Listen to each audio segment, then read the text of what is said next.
Okay, great. This is a video covering Chapter 14 of Building Vocabulary Skills. If you want to open up your book to page 80, this video goes along with page 80. All right, so here's the words here. They're affirm, alleged, allude, coerce, elite, essence, immunity, impair, query, and sadistic. So here's our first word here, affirm, and affirm is a verb. The witness affirmed in court that he had seen the defendant commit the robbery. During the wedding ceremony, Lana did affirm that she would love and honor Joseph, but she did not state that she would obey him. So affirm means to state. On page 81, affirm is number 6. It says to indicate to be true, state with certainty. So when you affirm something, basically it means that you're saying something is true. A word that you may be familiar with that is similar to this is to confirm. To confirm means to let somebody know that something that they think is true is true. So affirm has a slightly different meaning in that the focus is on that you're stating that something is true without necessarily confirming what someone else believes. It means that you're saying that something else that something is true. All right, our next one here is alleged. The alleged killer was never proven guilty in court, but many people believe he committed the murder. Nan, who believed Luther was innocent of starting the fire, reminded her friends that his guilt was only alleged. And what alleged means is assumed. On page 81, it's number 9, supposed to be true or real, but not proved, assumed.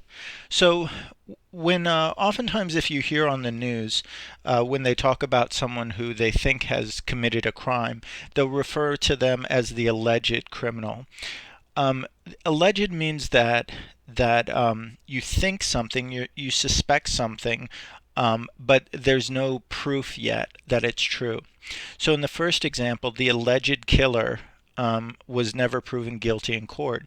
He's alleged because it wasn't proven. In the second one, Nan, who believed Luther was innocent of starting the fire, reminded her friends that his guilt was only alleged. What we're saying there is that he's only being accused of the crime, that there isn't any proof proof yet that he actually did it. Okay? So moving on to allude. Although the mayor won't use her opponent's name, she plans to allude to him by mentioning the scandal he's involved in. Tracy alluded to Santiago's weight game by calling him Santa.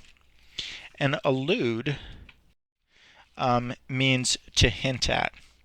On page 81, it's number 2, to refer indirectly to. So when you allude to something, it means that you're suggesting something, but you're not stating it outright. You're hinting at something. So in the first example, it says that the mayor isn't going to say the opponent's name, but is going to allude to him by talking about the scandal, which is the bad event that he's involved to. In the second example, she's alluding to Santiago's weight by calling him Santa, meaning she's not saying directly, you're fat or you've gained weight, but she says, oh, hey, Santa, and so she's suggesting that he is fat. One thing to keep in mind with both of these is that they're both followed, that allude is followed by to, so that can be a bit of a clue for us.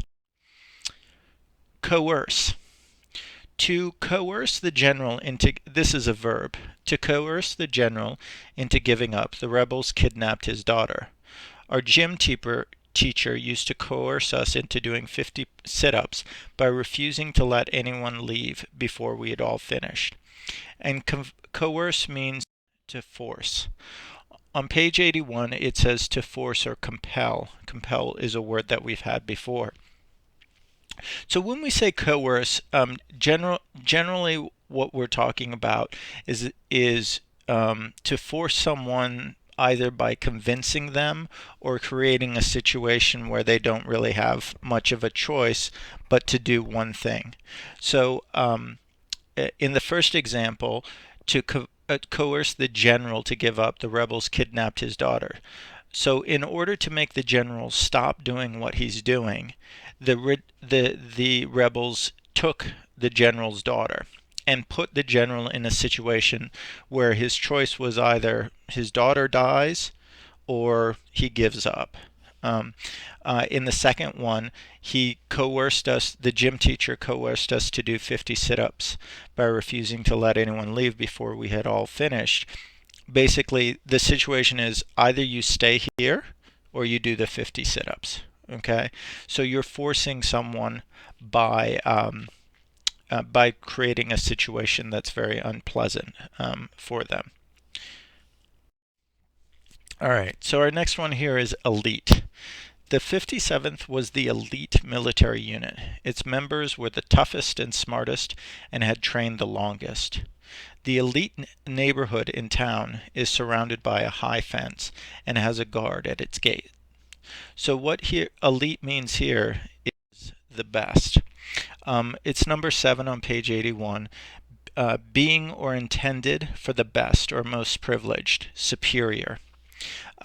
So elite in this case, we're using it as an adjective, but it's also often used as a noun. And when it's used as a noun, the meaning is pretty much the same. But if you say that, if you're talking about the elite, it means, you know, the richest, most powerful, most famous people are in the elite. But when we use elite as an adjective, it means that it's describing something that's better than everything else. So in the first one, the 57th was an elite military unit. It means that this group of the Army was the best. So in the like in the Navy, you guys may have heard of the Navy SEALs, or in the Army, there's the Army Rangers. These people are considered the elite. These are the best of the best in the military. If we talk about an elite neighborhood, you know, an elite neighborhood is one of those neighborhoods that has huge houses, really expensive houses, and only rich people can live there. And oftentimes, you know, they're gated, meaning that, you know, only the rich people can go in there. Average people can't go in there. If you guys are traveling, you know, there's elite, there's lounges. For elite members. So, for example, my father-in-law travels a lot. So he flies on United, and when he goes to an international airport, United has a special room that's only for the elite, the people who travel a lot, or the people who travel business class, or the people who are traveling first class. These are the elite. All right, so our next one here is essence, and this is a noun. Trust is the essence of a good relationship. Without it, the relationship won't last. Boiled down to its essence, the lecture can be stated in one short sentence. Much important work gets done in America by volunteers. And the essence is the main part. On page 81, essence is number 4, and it says a fundamental characteristic or the most important quality of something, the heart of the matter. Okay, so some of that definition may be confusing, but the essence is really the most important part of something, or the most essential part of something. So in the first one, what it's saying is that for a good relationship, that the most important part of a good relationship is that you have trust. Without that, there's nothing there. In the second one, the essence of the lecture, meaning the main point of the lecture is that much work gets done in America by volunteers. So when we talk about the essence of something, we're saying it's the most important part of that thing. One of the things to keep in mind is that, you wouldn't say your heart or your brain is the essence of your body. Even though maybe you could say, your heart or your brain is the most important part of the body, but the essence tends to be, an idea or a belief or something like that, or an ideal, that, or in the second sentence, a sentence, rather than a physical part of something. All right, so our next one here is immunity. This is a noun. Foreign ambassadors often park in no parking zones because they have immunity from parking fines. When the actor punched a police officer, even his wealth and fame didn't get him immunity from jail. And immunity means freedom. And you'll notice that in both of these sentences, it's followed by from. So immunity, on page 81, it's number 5, and it means freedom from something unpleasant or something required of others. So immunity is often used in this in the term diplomatic immunity, so that when people are like ambassadors or people who work at the embassy, they get the certain privilege, or some of them get certain privileges, that they can't be convicted of crimes in the country that they're working at. So in this case, we're talking about freedom from something that most people have to deal with. So for most people, if you park in a no parking zone, you're going to have to pay that fine. But for someone who has immunity, they don't have to pay that money. In the second example, right, if the actor was to get immunity from jail, right, most people, if they hit a police officer, are going to have to go to jail.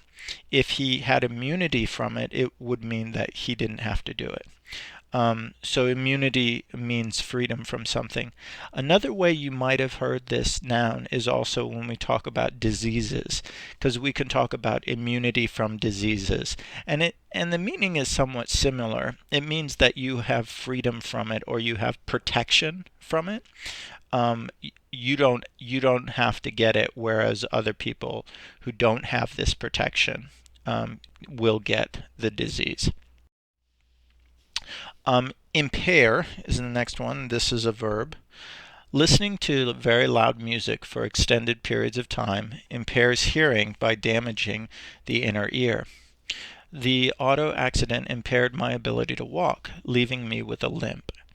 And impair means to harm. On page 81, it's number 1, and it says to damage or weakened. So impair doesn't mean to completely break something, but it just means to make something worse, to make it not work completely correctly. So in the first example, listening to very loud music, that impairs your hearing. It makes your ability to hear worse. It doesn't make you deaf. It doesn't mean that you can't hear at all, but it makes your ability lower. In the auto accident, it impaired his ability to walk. It means that he could walk, but that when he walked with a limp, so that his walking wasn't as good as it was. It got worse. Impair is used differently than harm. Like if you say, I cut my arm, you could say I harmed my arm, but we wouldn't really say I impaired my harm. Impair really means to hurt the ability to do something. So in the first example, it's hurting the ability to hear. In the second example, it's hurting the ability to walk. So impair means that it hurts, it keeps you from doing something, or doing something well. Query. Query is a verb. If no printed schedule is available, please query the person at the information booth to learn the time of your train's arrival or departure. Reporters repeatedly queried the candidate about whether he would raise taxes, but his only reply was no comment. So query is a fancy word word for ask. On page 81, it's number 10, to question or ask is what it says. So query really is really kind of a formal word that you probably want to avoid in your own writing just because it is so formal. Because query is normally meant for when you're asking a question for in a formal situation. So in the first example, right, you're querying, you're trying to get the arrival time of the train. I know this doesn't seem like a super formal situation, but it means that you have to go to somebody who you don't know to ask the question. In the second one, the reporters are querying the candidate, right, about the person who's running for office.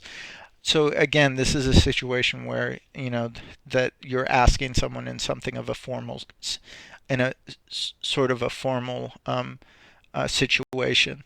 So, you know, you probably wouldn't want to write in your paper, you know, I queried my teacher about how to do the homework. Technically, it's correct, but it's a very formal word. All right, our next word here is sadistic, and this is an adjective. Cats seem to be naturally sadistic. Instead of killing their victims quickly, they like to make the process slow and drawn out. Our sadistic science teacher had a strange way of teaching about electrical currents. First, he had us hold hands in a circuit. Then he put one student's hand on a wire with a slight electrical charge. And sadistic means cruel. Sadistic really means more than cruel. Sadistic is normally used to mean someone who enjoys hurting other people. So we say that they're cruel, but they're cruel because they enjoy hurting people. On page 81, it's number 3, taking pleasure from being cruel. So in the first example, it's saying the cat seems sadistic because it's going to kill the mouse or whatever, but instead of just killing it and letting it be over, they just kill it slowly so that the mouse has to suffer. In the second example, it's saying that the science teacher is sadistic because the way that he's teaching this, all of the students are going to feel pain. So he's getting some pleasure out of making all of these people feel pain. So sadistic, remember sadistic, don't, you know, you wouldn't just say, you know, well, sadistic, the thing that you need to keep in mind about it is that it's related to enjoying hurting other people. Okay, so let's just quickly go through these sentence check one. So Puritan colonists blanked Native Americans into slavery by capturing and selling them to buyers in the West Indies. The blank war criminals had laughed when he tortured war criminal had laughed while he tortured his victims. So in the first one, the Puritan colonists, they did something to the Native Americans into slavery by capturing and selling them to buyers in the West Indies. So the first one is coerced. So they forced. You know, that this is an example that I don't like because I don't think that they really coerced them into slavery, because they did force them into slavery, but coerce means that you're convincing someone because there's a bad situation. In the second one, sadistic makes sense. He takes pleasure from being cruel. All right, drugs and alcohol blank a person's ability to drive. So if you are drinking alcohol, what happens to your ability to drive? Does it get better or does it get worse? The blank of a paragraph is stated in its topic sentence. So what kind of information is in the topic sentence? Is it important? Is it the most important information, or is it support? As a child, I didn't enjoy total blank from punishment, but my parents rarely spanked me. So here, one of the words that can clue you in is that there's from there. So it means that I wasn't totally free from punishment, but I didn't get in trouble a lot. So the first one is impair. So if you're drinking or using drugs, your ability to drive is going to get worse. The second one is essence, meaning the main part of the paragraph is in the topic sentence. And the last one is immunity, right? I wasn't totally free from being punished for doing bad things. All right, the next one. During the spelling bee, the judge would blank that a spelling was correct by nodding slightly. Okay, so in this one, during the spelling bee, the judge would do what? That a spelling was correct. If you're nodding silently, what are you suggesting? Are you suggesting that someone is correct, or are you saying that they're incorrect? Um, the blank car thief could not possibly be guilty. Not only was he out of town on the day of the theft, but he cannot drive. So this is someone who's accused of being a car thief, but we're saying that he can't be guilty. So he hasn't been found guilty yet. So the first one is affirm. So by nodding, he's showing that the spelling is correct. And then this next one is alleged, meaning that he's accused of being the car thief, but it hasn't been proved yet. A blank group of doctors, including the country's top brain surgeons, met to discuss a new operation. So the best brain surgeons, how would we describe them? What kind of doctors? Are they average doctors or are they really good doctors? When two people are arrested for the same crime, the police blank them separately to see if they give the same answers. So in this one, when they're accused of the same crime, what are the police going to do with them? Are they going to beat them up separately, or what are they going to do to them separately to find out? How are they going to find out if they give the correct answers? How do you get answers? My brother and I use secret names to blank to certain relatives. For example, if I wish to speak about Aunt Dottie, we instead spoke about an old Chevy. So here the clue is that there's a to after it, but I'm using one word, in this case an old Chevy, to refer to someone else. So I'm not stating something directly. So the first one is elite. These top brain surgeons are the best group. In the second one, the police will query. They're going to question them if they want answers. And the last one is allude, meaning that I'm referring, by using an old Chevy, we referred to Aunt Dottie. Okay, so go ahead and do the online exercises and the questions, and bring any questions you have into class. We'll review everything before we take the quiz. Take care. Bye.